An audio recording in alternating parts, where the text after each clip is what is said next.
Baik, karena waktu sudah menunjukkan pukul 1 siang dan webinar ini akan dimulai pada jam 1 siang, maka akan saya mulai tepat di hari Senin tanggal 15 April 2024.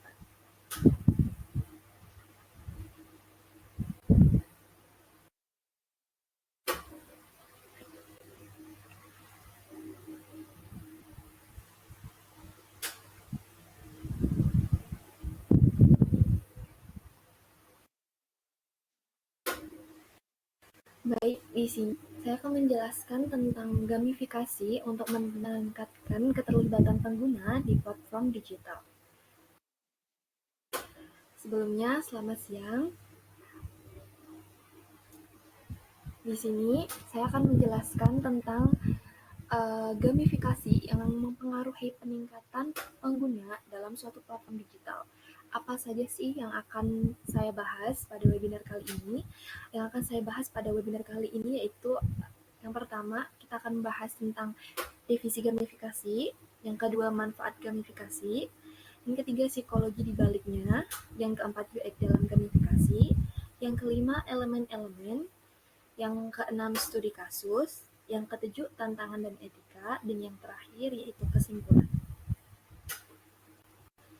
Apa sih gamifikasi itu? Atau apa itu gamifikasi?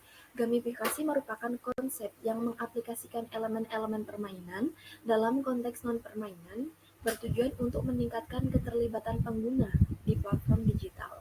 Seperti halnya judul, nah memang tujuan dari gamifikasi ini yaitu untuk meningkatkan keterlibatan pengguna atau user engagement. Nah, tujuan lebih detailnya dari gamifikasi ini adalah untuk meningkatkan interaksi pembelajaran atau kinerja pengguna dengan membuat pengalaman yang lebih menyenangkan dan menarik seperti halnya dalam permainan.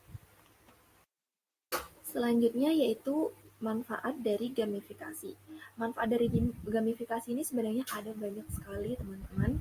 Yang pertama, di sini saya ambil di poin-poin 4 poin pentingnya aja, yaitu meningkatkan keterlibatan pengguna.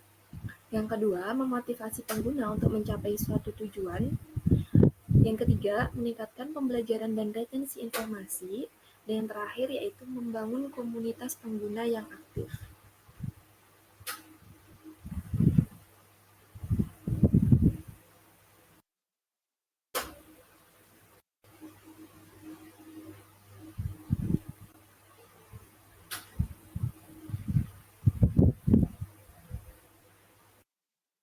Psikologi di balik gamifikasi. Psikologi di balik gamifikasi ini ada 4. Yang pertama yaitu motivasi. Motivasi ini ada 2, yaitu teori pendorong intrinsik dan teori pendorong ekstrinsik. Teori pendorong intrinsik ini di mana gamifikasi itu mencoba untuk membangkitkan motivasi intrinsik pengguna atau dari dalam, nah seperti rasa kepuasan dalam mencapai suatu tujuan atau permainan yang telah dia lakukan atau goals-nya dia. Nah, yang kedua yaitu teori pendorong ekstrinsik atau yang dari luar.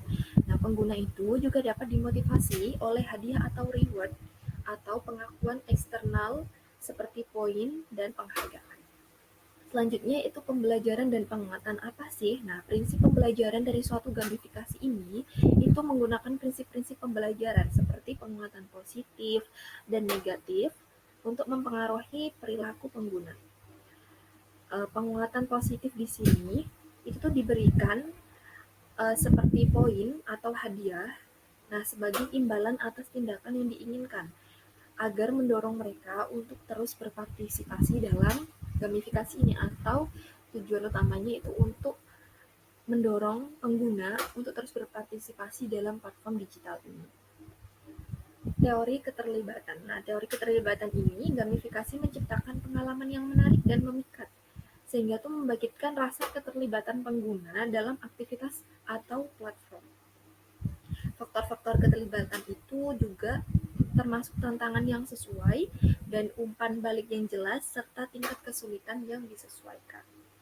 Yang terakhir yaitu emosi dan pengalaman pengguna. Nah, pengguna ini juga diperlukan dalam gamifikasi itu juga diperlukan emosi dan pengalaman pengguna.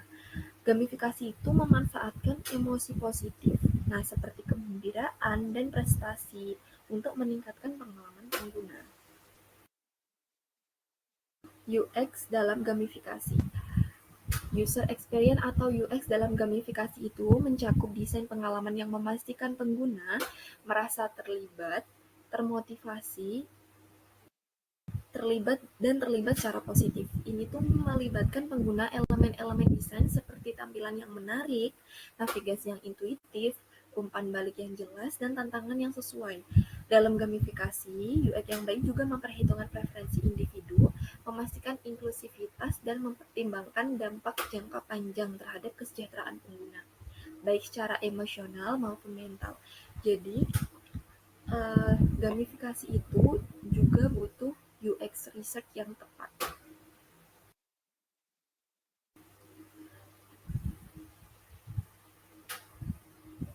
Selanjutnya ada elemen-elemen dalam gamifikasi.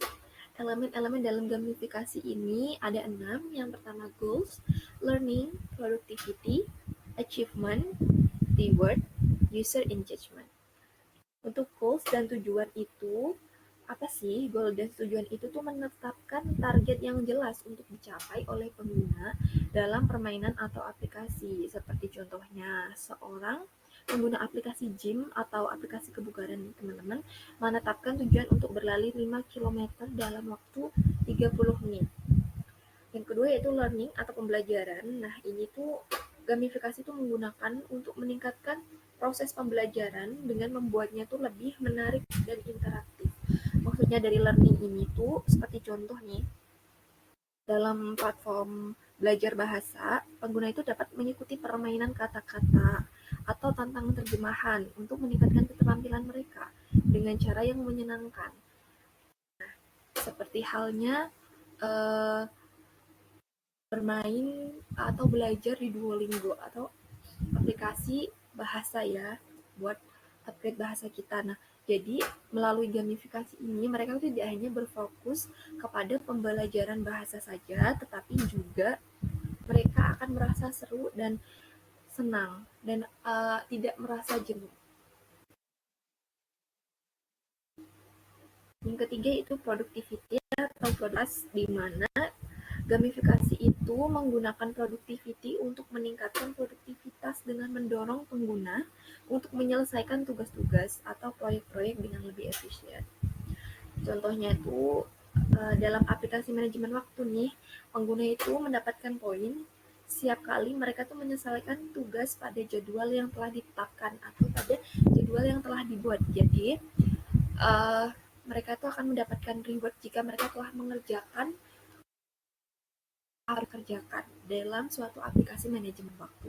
Jadi produktivitas mereka itu meningkat dan goals-nya itu tercapai. Selanjutnya ada achievement atau pencapaian.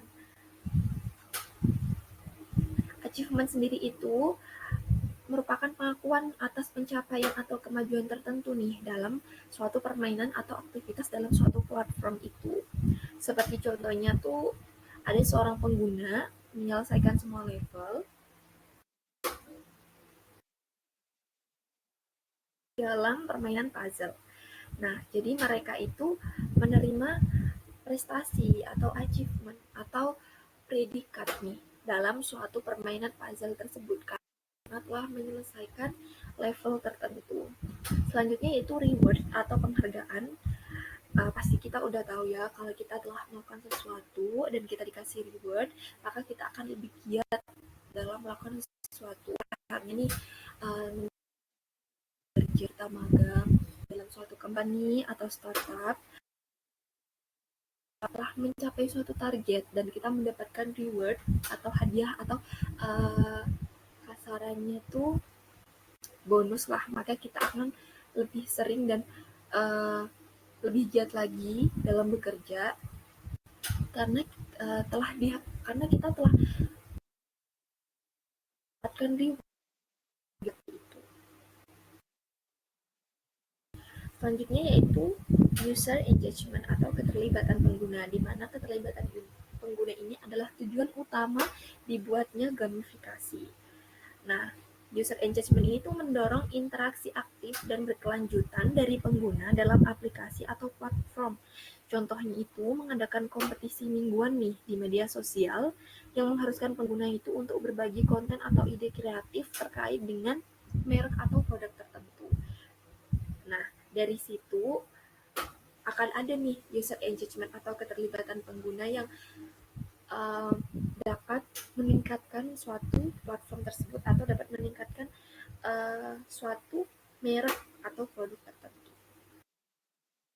Nah, ini dia studi kasusnya dari teori-teori yang telah saya jelaskan sebelum-sebelumnya. Ini saya ambil dari Duolingo. Nah, seperti contoh ini, Duolingo ini dalam pembelajarannya ini saya memilih bahasa Inggris ya, teman-teman. Ini dalam pembelajaran itu ada beberapa unit. Ketika kita telah menyelesaikan satu unit, setiap satu unit itu ada tantangannya masing-masing. Dan setiap kita telah menyelesaikan satu unit, maka kita akan mendapatkan reward ya, atau suatu predikat. Nah, dalam elemen tadi bisa disebut dengan achievement. Untuk rewardnya sendiri, di studi kasus Duolingo ini kita akan mendapatkan diamond ini. Nah, untuk yang love merah ini atau hati ini merupakan nyawa kita. Jadi setiap kita main per unit di sini nih, atau sub dari unit ini, semisal kita salah, maka hati atau nyawa kita ini akan berkurang. Jika nyawa kita ini berkurang dan kita ingin tetap melanjutkan di hari itu, maka kita harus membayar. Nah, seperti itulah contoh dari gamifikasi atau studi kasus atau realnya dalam platform Duolingo atau platform pembelajaran bahasa, aplikasi pembelajaran bahasa. Jika kita tidak mau atau tidak mau untuk membeli nyawa, maka kita bisa melakukan latihan nih teman-teman, latihan dan tidak dinilai dalam subunit ini, di luar subunit ini untuk mendapatkan nyawa ini. Nah, ini merupakan achievement-nya, yaitu peringkat kelima dan maju ke Liga Perak. Nah, seperti itu.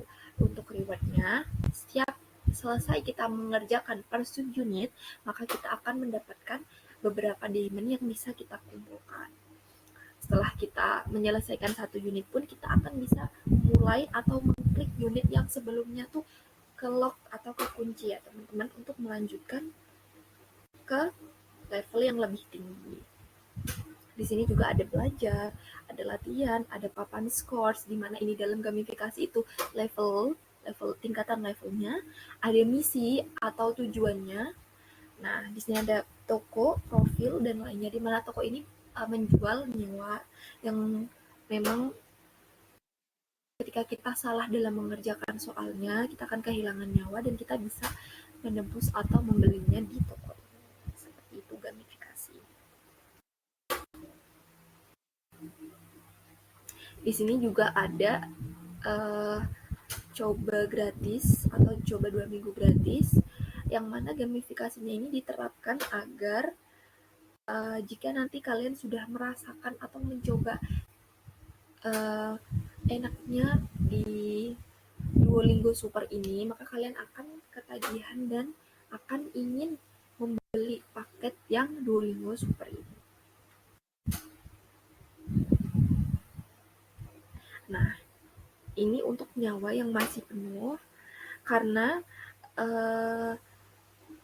jika subunit ini sudah dikerjakan dan telah menyelesaikan satu unit ini, nyawanya masih penuh itu karena saya telah melakukan reimburse atau pertukaran nyawa dengan menyelesaikan latihan yang ada di sini. Seperti itu. Ini merupakan bentuk achievement-nya. Nah, gamifikasi ini diterapkan agar kita addicted atau kecanduan untuk menerapkan goals selanjutnya atau tujuan-tujuan kita selanjutnya untuk mencapai atau menyelesaikan suatu misi. Nah, ini merupakan misi hariannya dan bisa dilihat dari studi kasus Duolingo ini, UX-nya tuh sangat mendukung ya teman-teman. Psikologi dalam gamifikasinya juga mendukung, sehingga dibuktikan dan sampai sekarang ini Duolingo itu masih menjadi aplikasi belajar bahasa nomor 1 di dunia. Nah, untuk studi kasus yang lain nih, ada juga studi kasus dari e-commerce yang udah benar-benar melejit nih, yaitu toko oren, nih si Shopee.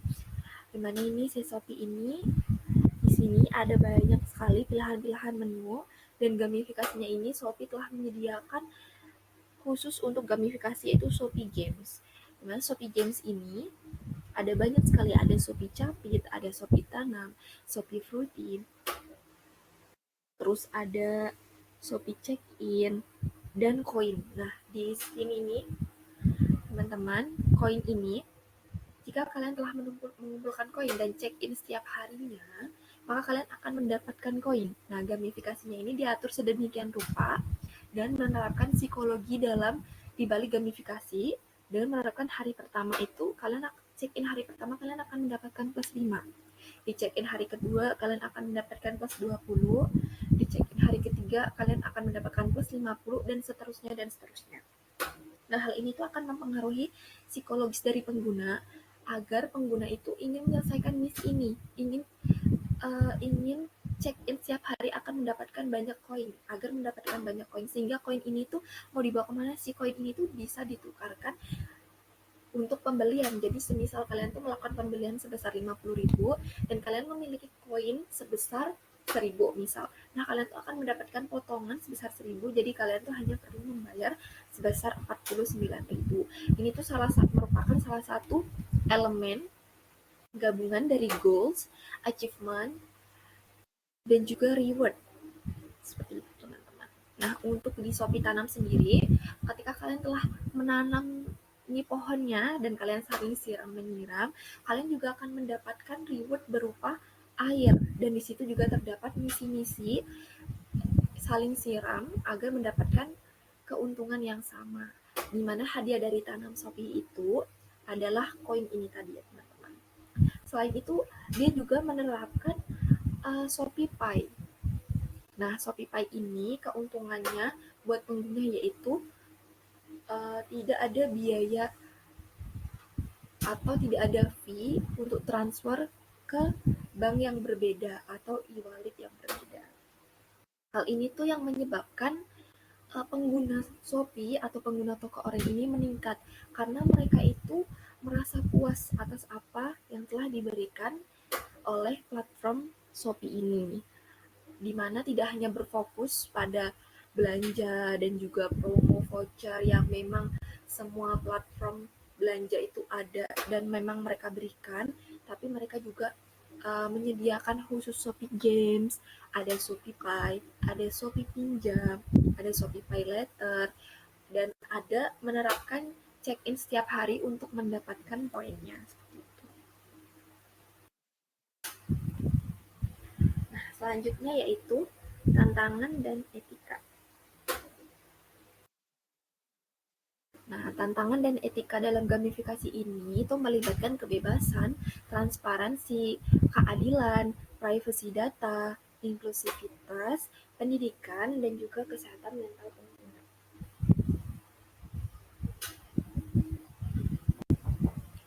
Apa sih tantangan dalam gamifikasi? Tantangan dalam gamifikasi itu melibatkan pengembang untuk merancang pengalaman yang menarik, bermakna, dan memotivasi bagi para pemain atau para pengguna. Namun, tantangan tersebut juga dapat melibatkan beberapa aspek etika yang penting untuk dipertimbangkan.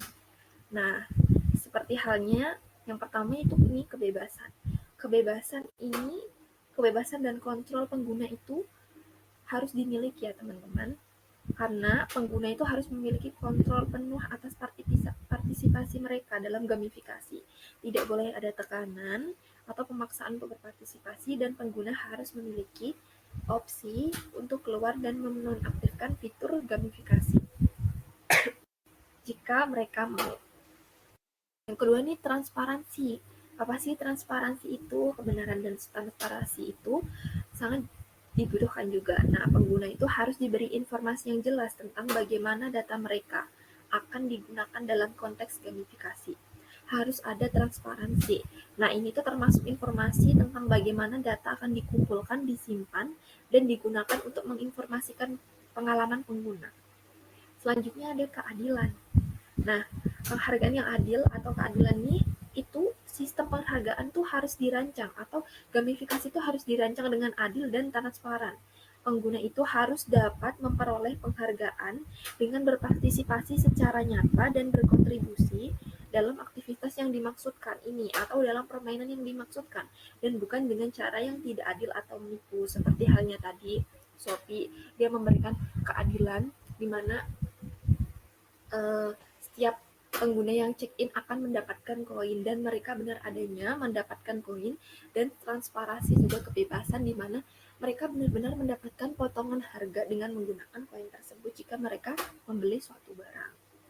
Selanjutnya itu privasi data dan keamanan itu penting untuk menjaga privasi dan keamanan data pengguna dalam konteks gamifikasi ya.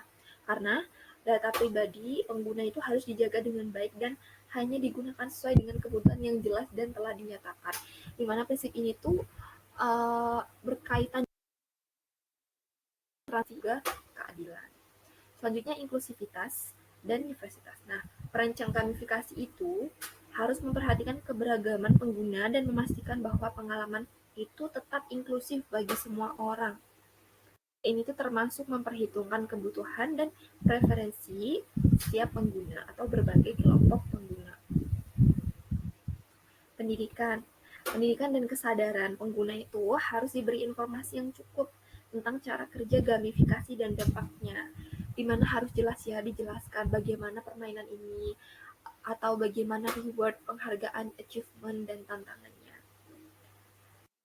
Sehingga pengguna ini tahu dia harus ngeset di level yang mana.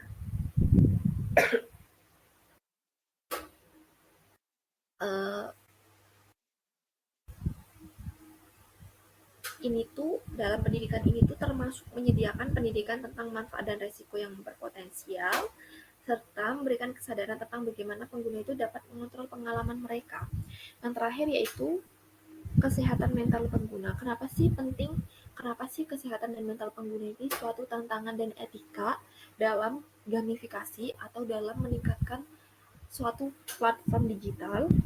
Karena gamifikasi itu tidak boleh menyebabkan ketergantungan atau masalah kesehatan mental ya bagi penggunanya. Nah, perancang gamifikasi itu harus memperhitungkan potensi dampak negatif dan memberikan dukungan atau sumber daya jika diperlukan. Jadi mereka tuh harus memperhitungkan atau kita sebagai perancang suatu gamifikasi itu harus memperhitungkan dengan baik agar pengguna kita itu merasa puas dengan adanya gamifikasi dan merasa tertantang dengan adanya permainan serta reward-reward tersebut. Nah, serta hal itu di mana akan menjadi tujuan utama kita sebagai pengelola suatu platform agar meningkatkan penggunaan dari suatu platform tersebut. Jadi, kesimpulan dari gamifikasi itu merupakan alat yang efektif untuk meningkatkan keterlibatan pengguna di platform digital. Nah, dengan pemahaman yang baik tentang konsep dan implementasi yang tepat, gamifikasi itu dapat menciptakan pengalaman pengguna yang lebih menarik dan produktif. Baik, terima kasih. Mungkin itu saja yang dapat saya sampaikan, yang dapat saya jelaskan tentang keterlibatan gamifikasi untuk meningkatkan penggunaan dalam platform digital. Semoga bermanfaat. Terima kasih.